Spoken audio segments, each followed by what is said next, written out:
اللہ آپ کو جزائے خیر عطا فرمائے۔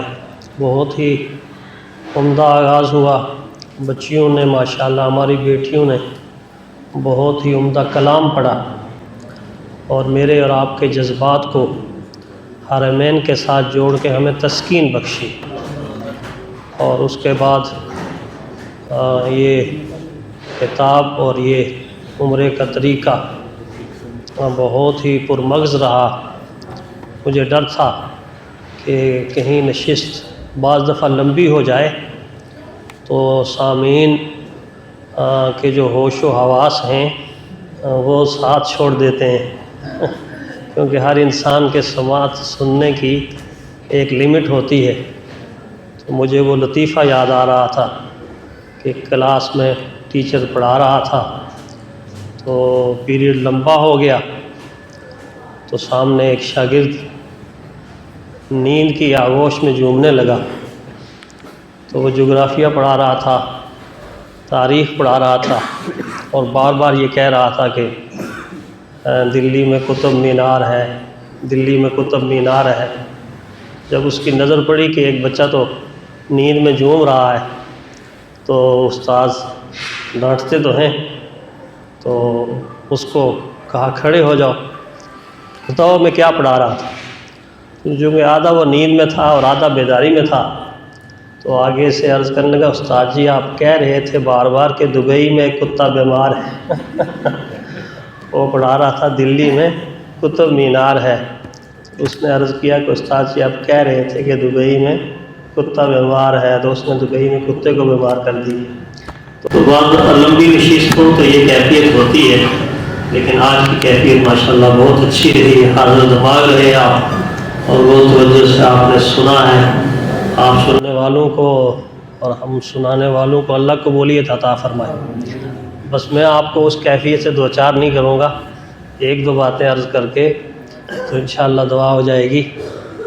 ایک تو یہ سفر جو بیان ہوا ہے یہ ایمانی سفر ہے، روحانی سفر ہے، جذبات کے سمندروں کا سفر ہے، خیالات کی بلندیوں کا سفر ہے، اللہ اور اس کے حبیب کی قربتوں کا سفر ہے، اور یہ عاشقانہ اور یہ سفر ایسا ہے کہ جس میں انسان اپنے سے بے خبر ہو کر کسی اور ذات سے باخبر ہو جاتا ہے۔ اس کی ابتدا، اس کا آغاز اسی انداز سے ہونا چاہیے جس انداز میں حضرت نے فرمایا نا کہ لبیک، اور پڑھایا بھی ہے۔ اور یہ لبیک صرف زبان کی نوک سے نہیں بلکہ ادھر سے نکلنا چاہیے، ہاں دل کی گہرائی سے نکلنا چاہیے۔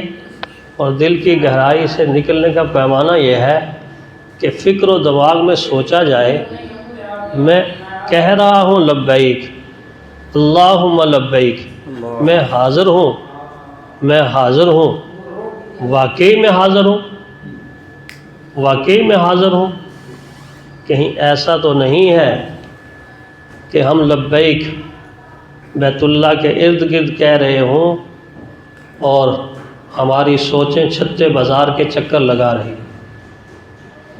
ہمارے بدن وہاں کے مال اور بازار کے چکر لگا رہے ہوں، تو پھر فرشتے تو یہی کہیں گے اے کہنے والے اتنے دور سے آیا ہے، اتنے دور سے آیا ہے، بڑا خرچہ کر کے آیا ہے، بہت مشقت اٹھا کے آیا ہے، زبان سے کہہ بھی رہا ہے لبیک، لیکن کہنے کے باوجود تو بیت اللہ کے گرد تو نظر نہیں آ رہا، تو بیت اللہ کے گرد تو نظر نہیں آ رہا۔ یہ بھی سوچنا چاہیے کہ ہاں واقعی ہم حاضر ہیں، واقعی ہم حاضر ہیں۔ اگر واقعی ہم حاضر ہوں گے تو اندر سے ایک جذبات کا سمندر امڑ آئے گا اور آپ سے کنٹرول نہیں ہوگا، اور وہ دل کا سمندر آپ کی آنکھوں کے راستوں سے باہر آنا شروع ہو جائے گا، آپ کی آنکھوں کے راستے سے باہر آنا شروع ہو جائے گا۔ میں آپ کو کیا بتاؤں کہ کیسے کیسے دیوانے پروانے مستانے جن کے دلوں کے اندر ان محبتوں کا وہ بحر بے کراں، وہ بحر بے کراں جس کی گہرائی بحر الکاہل سے بھی زیادہ، اتنا اچھل اچھل کے اور امڑ امڑ کے اور اور نہ کنٹرول ہو جاتا ہے کہ وہ اس کو چھپانے کے لیے بعض دفعہ اور طرح کی ہی حرکتیں کرتے ہیں۔ حج کے قافلے میں ایک نوجوان شریک تھا، اس کے دل کے اندر وہ محبت اچھل رہی تھی بیت اللہ کی، روضہ رسول کی اتنی کہ کنٹرول نہ ہونے کے خدشے سے وہ بعض دفعہ حاجیوں سے کوئی شرارت کر دیتا تھا، کوئی لطیفہ سنا دینا، کوئی اس طرح کی حرکت کرنی۔ سارے قافلے والے کہیں یار یہ جا تو حج پہ رہا ہے لیکن اس کے حرکتیں بڑی عجیب ہیں، دل کا حال تو اللہ ہی جانتا ہے وہ کیا چھپا رہا تھا۔ محبت تو ایک عجیب جذبہ ہے، محبت تو ایک عجیب جذبہ ہے، نگاہوں سے ٹپکتی ہے، اداؤں سے برستی ہے۔ محبت کون کہتا ہے کہ پہچانی نہیں جاتی، محبت کون کہتا ہے کہ پہچانی نہیں۔ وہ اس سمندر کو کنٹرول کرنے کے لیے عجیب عجیب حرکتیں کہ کہیں مجھے کوئی دیکھ نہ لے کہ اس کے دل کے اندر بیت اللہ اور روضہ رسول کی کتنی محبت ہے۔ چلتا رہا، عجیب باتیں کرتے رہے، بس وہ پہلی نظر جس کا تذکرہ میرے عزیز نے کیا، یوں قافلہ جا اور یوں بیت اللہ نظر آیا، بس اتنا ہی اس کی زبان سے نکلا، ھذا بیت اللہ، یہ تو اللہ کا گھر ہے، بس اتنا کہا اور زمین پر آ گیا، روح اس کے حوالے کر دی کہ جس کا بیت اللہ ہے۔ جو تجھ بن نہ جینے کو کہتے تھے ہم، سو اس عہد کو ہم وفا کر چلے۔ جو تجھ بن نہ کہتے تھے جینے کو ہم، سو اس عہد کو ہم وفا کر چلے، وفا کر چلے۔ ان محبتوں کے ساتھ اگر سفر کا آغاز ہوگا تو پھر جنت کی ٹکٹ ایسے ایسے ایسے لہراتے ہوئے آپ واپس آئیں گے۔ نفع بھی یہاں بڑا ہے، نقصان بھی یہاں بڑا ہے، نقصان بھی یہاں بڑا ہے۔ نفع یہ ہے کہ یوں لہراتے ہوئے جنت کی ٹکٹ آپ آئیں گے پہلی نظر پہ ہی، اور اگر آپ نے ایک چیز کو ضائع کر دیا، 3 قیمتی چیزیں آپ لے کے جا رہے ہیں، ایمان بھی، ہدایت بھی، اور اس کے ساتھ ساتھ جو ایک قیمتی چیز آپ لے کے جا رہے ہیں وہ آپ اپنا وقت لے کے جا رہے ہیں۔ وقت اگر قیمتی بنا دیا تو جنت کی ٹکٹ آپ کی، وقت برباد کر دیا تو حسرت اور ندامت ہاتھ میں ہوگی۔ تو اس اعتبار سے بنیادی چیز یہ ہے کہ ہم سفر کا آغاز اس انداز سے کریں، اس انداز سے کریں کہ جس انداز سے میرے اور آپ کے بڑوں نے کیا تھا، میرے اور آپ کے بڑوں نے کیا تھا۔ کتنا جذبہ تھا، کتنی محبتیں تھیں۔ کیوں نہ ہو مکہ کے ساتھ، کیوں نہ ہو مدینے کے ساتھ۔ مکہ وہ ہے جہاں میرے اور آپ کے آقا محبوب کی رسالت کا سورج طلوع ہوا ہے، اور مدینہ وہ ہے جہاں اللہ کے محبوب کی اس رسالت کا سورج ایسا چمکا کہ مشرق و مغرب، جنوب و شمال، ساری دنیا جگمگ جگمگ جگمگ جگمگ کر اٹھی۔ مکہ اللہ کا محبوب شہر اور مدینہ میرے محبوب اللہ کے آقا کا محبوب شہر، دونوں کو اللہ نے فضیلتیں دی۔ ایک کو جنت کا پتھر مل گیا جس کو چومنے کے لیے اہل ایمان مچھلی کی طرح تڑپتے، جنت کا پتھر، اور دوسرے کو جنت کی زمین مل گئی۔ زمین میں پتھر ہوتے ہیں نا، وہاں جنت کی زمین کا ٹکڑا، یہاں جنت کا پتھر آ گیا۔ ادھر زمزم اللہ نے عطا کر دیا، اس میں شفائیں رکھ دیں، ادھر خاک مدینہ میں شفائیں رکھ دیں۔ ادھر ہدی للعالمین کعبے کو بنا دیا، اور ادھر ہدی للعالمین کے ساتھ رحمت للعالمین کا وجود اس کو دے دیا۔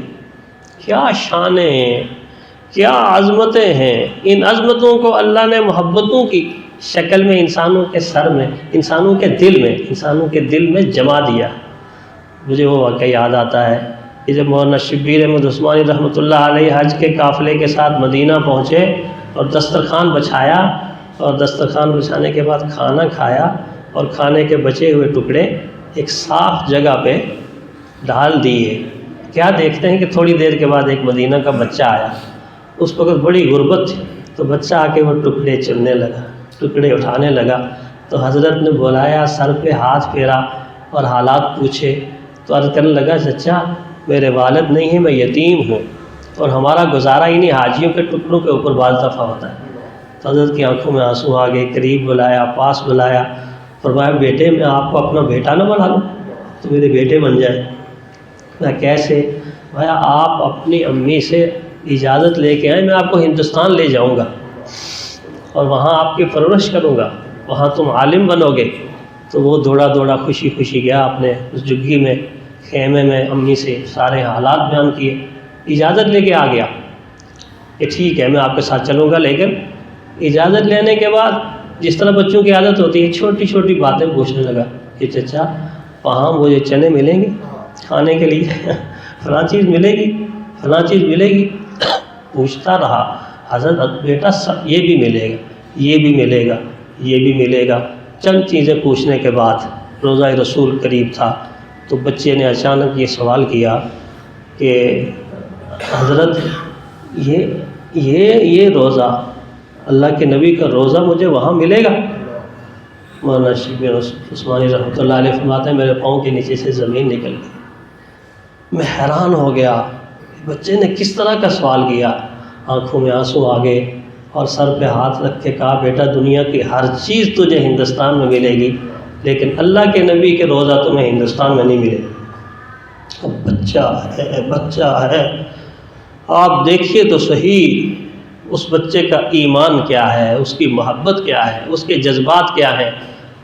مولانا فرماتے ہیں میرے ہاتھ سے بچے نے یوں ہاتھ چھڑا لیا اور کہنے لگا میں یہاں روکھی سوکھی کھا لوں گا،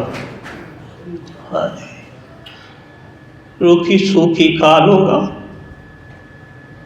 فاقہ برداشت کر لوں گا، لیکن حضور کے روزے کو چھوڑ کے میں وہاں نہیں جا سکتا کہ جہاں مجھے حضور کا روزہ نہ ملے۔ یہ ہے محبت، مدینے کی محبت۔ ہزاروں بار تجھ پر اے مدینہ میں فدا ہوتا، جو بس چلتا تو مر کر بھی نہ تجھ سے میں جدا ہوتا، جو بس چلتا تو مر کر بھی نہ تجھ سے میں جدا ہوتا۔ وہاں تو اللہ کے محبوب کے دیوانوں کا ایک سمندر ہوتا ہے، اس سمندر کا ہم ایک نقطہ ہوتے، اس لیے ان جذبات کے ساتھ مکہ اور مدینہ کے سفر کا آغاز کیجئے اور سنت کے مطابق جس طرح حضرت نے طریقہ بتایا سنت کا اہتمام بہت کریں۔ خلاف سنت عمل چاہے جتنا بھی بڑا آپ کر دیں اس کا کوئی اجر نہیں ہے۔ ایک حاجی ہیں وہ حضور کے روزے کے تھوڑا دور کھڑے ہیں، بزرگ ہیں اللہ والے ہیں، ہمت نہیں ہو رہی اللہ کے نبی کے سامنے جا کر درود پڑھنے کی۔ اللہ اکبر اللہ، بس یہ احساس ہے میں تو ایک گنہگار ہوں، آمنہ کے لال کا سامنا کیسے کروں، لیکن دور کھڑے ایسے حاجیوں کا نظارہ کر رہے ہیں، دیکھ رہے ہیں لوگ جالیوں کے قریب سے گزر رہے ہیں۔ الصلاۃ والسلام علیک یا رسول اللہ، الصلاۃ والسلام علیک یا حبیب اللہ، السلام علیک ایھا النبی ورحمۃ اللہ وبرکاتہ صلی اللہ علیہ وسلم۔ درود پاک پڑھ رہے ہیں، احترام کے ساتھ جالیوں سے ایسے گزر رہے ہیں اور یہ دور کھڑے ان کی ہمت نہیں، قدم نہیں اٹھ رہا۔ گناہوں کا احساس یہ ضرور ہونا چاہیے، کیسے بڑھوں، کیسے قدم اٹھاؤں، کیسے چہرہ دکھاؤں، بس یہ احساس آگے نہیں بڑھنے دے رہا۔ یہ احساس علامہ اقبال کو تھا نا، تو غنی از ہر دو عالم من فقیر، روز محشر گزر آئے من پذیر، گر حسابم رات بینی ناگزیر، از نگاہ مصطفیٰ بنا۔ بھائی جب ترجمہ انسان کرتا ہے تو انسان کا سینہ شک ہو جاتا ہے کہ کس طرح التجا کر رہے ہیں، ترلے کر رہے ہیں، ملتے کر رہے ہیں، اللہ کے سامنے درخواست کر رہے ہیں اللہ تو غنی ہے میں فقیر ہوں، بس مجھے معاف کر دے، میرا حساب نہ لے، اگر حساب لینا ضروری ہی ہے تو میرے مصطفیٰ کی نگاہوں سے پوشیدہ کر کے لے۔ کتنی محبت ہے۔ تو بس اس کیفیت میں وہ بزرگ اور اس کے ساتھ ہی اللہ کے نبی کی زیارت ہوئی، اور یہ جملہ میں آپ کو سنانا چاہتا تھا وہ کیا ہے؟ حضور نے فرمایا ہے میرے امتی تو یہ سمجھ رہا ہے کہ وہ جو جالیوں کے قریب درود پڑھ کے جا رہے ہیں وہی میرے قریب ہیں، وہی میرے قریب ہیں؟ فرمایا نہیں نہیں نہیں نہیں، میرے قریب کوئی جہاں بھی ہے جو سنت کے قریب ہے وہ میرے قریب ہے، جو میری سنت کے قریب ہے وہ دور رہ کے بھی میرے قریب ہے۔ تو یہ آپ سے عرض کرنا چاہتا تھا کہ جتنا طریقہ حضرت نے بتایا ہے اس میں سنت کا خیال رکھ کے اور جذبات کو لے کے جائیں گے، انشاءاللہ کامیاب واپس لوٹ آئیں گے۔ اللہ تعالی ہم سب کو بار بار عمرہ نصیب فرمائے اور قبولیت والا عمرہ نصیب فرمائے۔ وآخر دعوانا الحمدللہ رب العالمین۔